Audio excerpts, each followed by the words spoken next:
history doesn't just repeat itself, it mutates, grows bolder, and returns in forms even harder to recognize. Imagine the déjà vu of watching the same financial nightmare that once destroyed thousands begin to unfold again, only this time with even more money, more victims, and fewer safeguards. The truth about Ponzi schemes is that they never really die. They evolve, adapting to new technologies and new desires. What Charles Ponzi once did with postage stamps in the 1920s, Bernie Madoff scaled into billions with fabricated trades in the 2000s.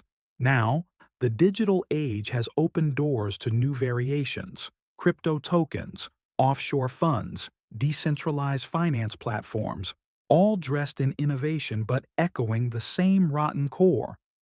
Why do smart people fall for it again? Because greed is timeless.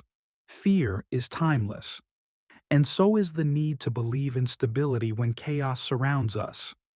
Every new scammer learns the same lesson. Investors don't want astronomical promises. They crave certainty. Offer them a safe haven from market storms, and they will hand over everything. The unsettling truth is that the next great Ponzi doesn't need to be smarter than Madoff. It just needs to be bigger. It doesn't need to trick everyone, just enough of the right people to snowball into inevitability. Because if the last century taught us anything, it's this: the deadliest financial plagues are not buried in the past. They're incubating in the present, waiting for the perfect moment to spread. Picture a glowing screen in the dead of night, charts rising endlessly, promises of passive income whispered in Discord chats, glossy white papers filled with technical jargon that only a few can decipher. For many, this isn't science fiction, it's the frontier of investment. But beneath the digital polish, the same old game is being played. Crypto and online investment platforms have become fertile ground for modern Ponzi schemes. Unlike the slow-moving frauds of the past, these operate at the speed of a click. Money floods in from across continents in seconds. Investors see instant returns on their dashboards, numbers climbing, balances growing. But those figures are as fake as the paper statements of Madoff's clients. They exist only to buy time, to pull in more victims, to build a taller house of cards. You might think technology makes scams harder, but in reality, it makes them faster, harder to trace, and infinitely more convincing. When money becomes just a number on a screen, it's easy to forget that it can vanish with a keystroke. And when the collapse comes, it won't trickle down slowly. It will evaporate all at once, like smoke dissipating into the night. Because in the digital age, the greatest illusion isn't what you see, it's how quickly it disappears once you believe in it. At the heart of every Ponzi is the same engine: trust. Not trust in numbers, not trust in paperwork, trust in people. The modern schemer knows how to wear the right face, say the right words, and build the right reputation. They'll sponsor charity events, appear in financial media, and surround themselves with respected allies. Victims rarely fall for numbers, they fall for narratives. A calm voice during a financial storm, a visionary who claims to have cracked the code of steady profits, someone who looks you in the eye and makes you feel foolish for doubting them. Affinity fraud, once confined to churches and social clubs, now spreads through online communities. The trusted neighbor has been replaced by the trusted influencer, the voice in your feed who seems authentic, approachable, even relatable. The mechanics haven't changed, only the messengers. And the bigger the trust, the harder the fall. When these schemes unravel, the betrayal is personal, not just financial. Because you didn't just lose money, you lost faith in the very people and institutions that were supposed to keep you safe. Because the cruelest part of every Ponzi isn't the theft of wealth, it's the theft of certainty in who you thought you could believe. It never starts with greed. It starts with fear. A market crash, a global crisis, a headline screaming collapse, moments when investors would give anything not to get rich, but simply to stay afloat.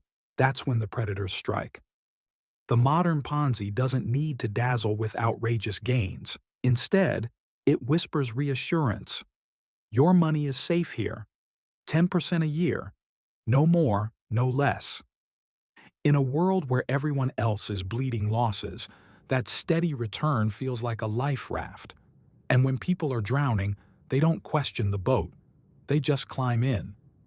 But that raft isn't built to float. It's built to keep you calm long enough for the scammer to gather more passengers. By the time the weight of belief has pulled in hundreds, thousands, even millions, the collapse is inevitable. Psychologists call this the illusion of stability. The human brain craves certainty so desperately that we will ignore impossibilities if they're presented calmly enough. The longer the calm lasts, the harder it is to imagine the storm. And when it finally breaks, it's not just money that sinks.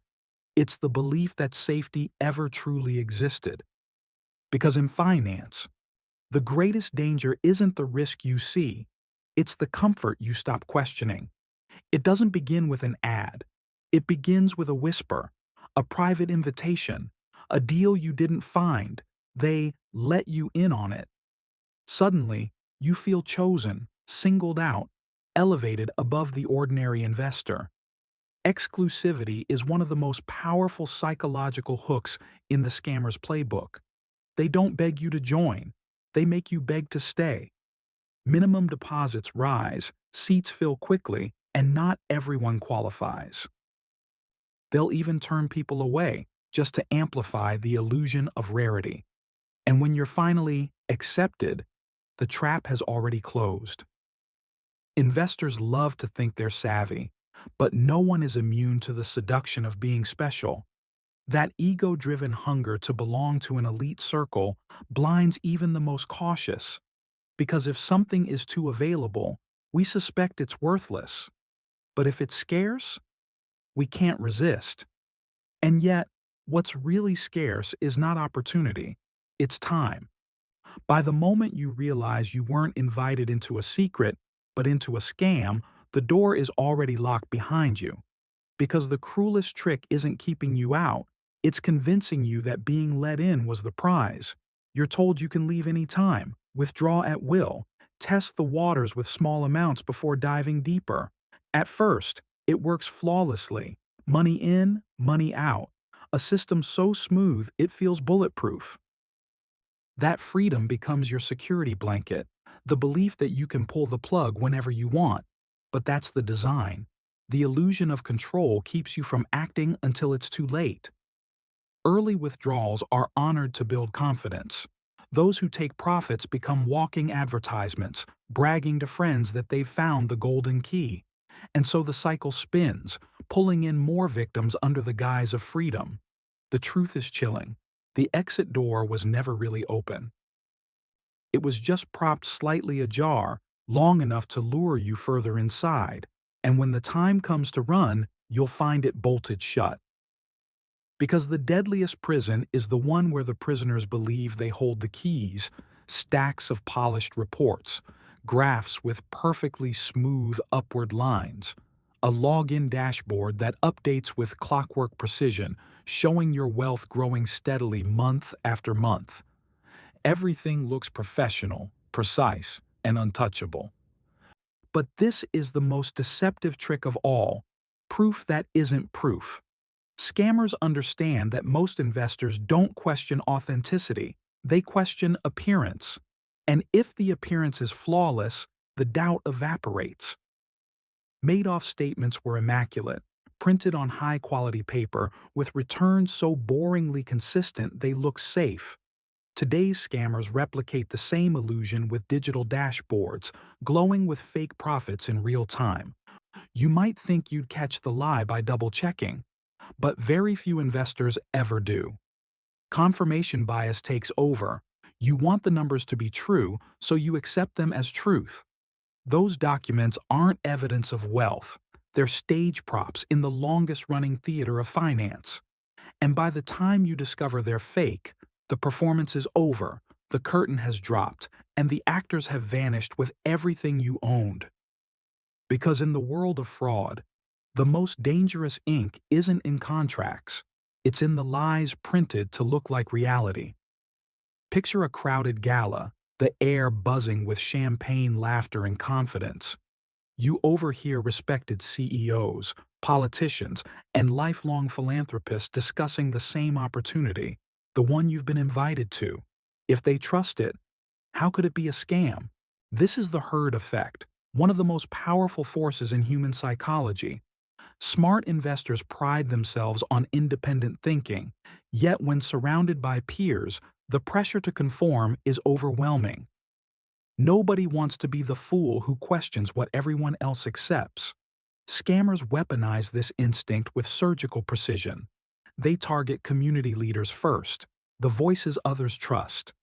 Once those figures buy in, the rest of the group follows like dominoes. It's not just about money, it's about belonging, about not being left behind. The irony is chilling. The more people believe, the harder it becomes to doubt. And the larger the crowd, the faster the cliff approaches. Because when the herd charges toward the glow of opportunity, almost no one notices that the ground beneath them has already given way. A closing window, a whispered deadline. Spots are limited. Act now or miss out forever. The scammer doesn't need to dazzle you with logic. They just need to convince you that waiting is a mistake you'll regret for the rest of your life.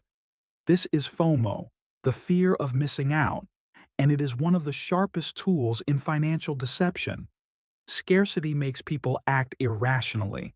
The ticking clock drowns out skepticism. The chance to be part of something rare eclipses the instinct to pause, to question, to verify. Even the smartest investors fall for it, not because they don't know better, but because urgency bypasses reason. You think you'll check tomorrow, but tomorrow is too late. You think you'll pull out if it looks wrong, but by then, you're already in too deep. The cruel truth is that FOMO doesn't just make you invest, it makes you double down. Because once you're in, the fear shifts.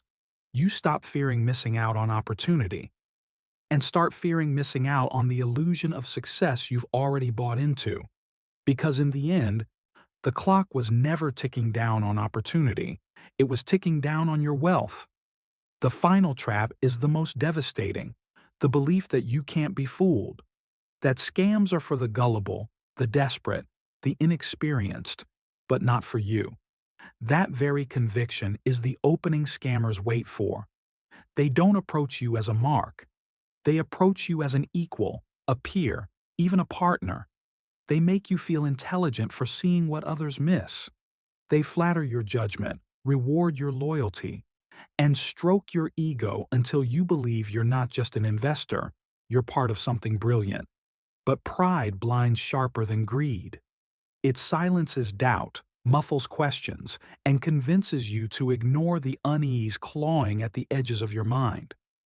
And when the truth comes crashing down, it's not just your money that vanishes, it's your self-image, your identity as the one who could never be fooled. Because the cruelest theft isn't of your wealth, it's of the belief that you were immune all along. That's all for today. I'll be making similar videos in the future. Subscribe to see them.